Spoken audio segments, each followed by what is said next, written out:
I've got a question from Stephen. Thank you, Stephen. It seems to me that your point of view is entirely consistent with what we consider as a result of cultural division and a movement of groups into the extremist and dogmatic positions.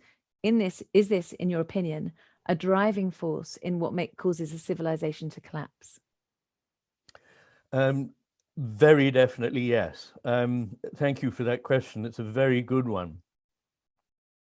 No, in Greece and Rome, they overextended themselves as an empire in various ways.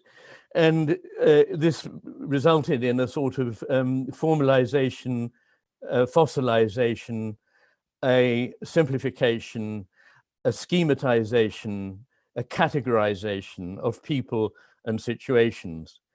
And when civilizations are thriving, they're able to take into account nuances, individuals, and see that people are complex, that their motivations are complex, that arguments are subtle, that there is nothing so good that it's always right, that there is nothing so bad that some of it may not be good.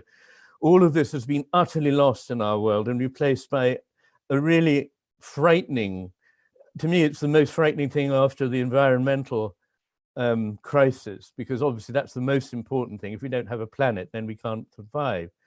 But if we do actually manage to remain alive, I'm afraid our civilization is actually already fragmenting to an extent that will be very difficult to back away from, through utterly simplistic ideas about groups of people, group identities. Only one thing matters: how many people are represented here, there, and everywhere. And, you know, I'm sorry, I know all the reasons, and there are some perfectly, you know, well-intentioned ideas here, but the overall effect is terrifying, and very unpleasant, very inhuman.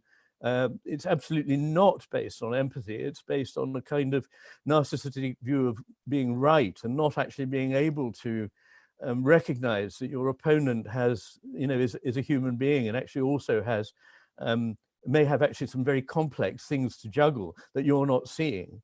So I regret it terribly. I think there are a number of factors that go into it, but, you know, one of them might be the way in which people are educated, another might be social media, and so on. But I do think that it's very, very worrying, and is the thing that we most need to do something about before a kind of hostility and fragmentation of social togetherness, which is so important, just takes over.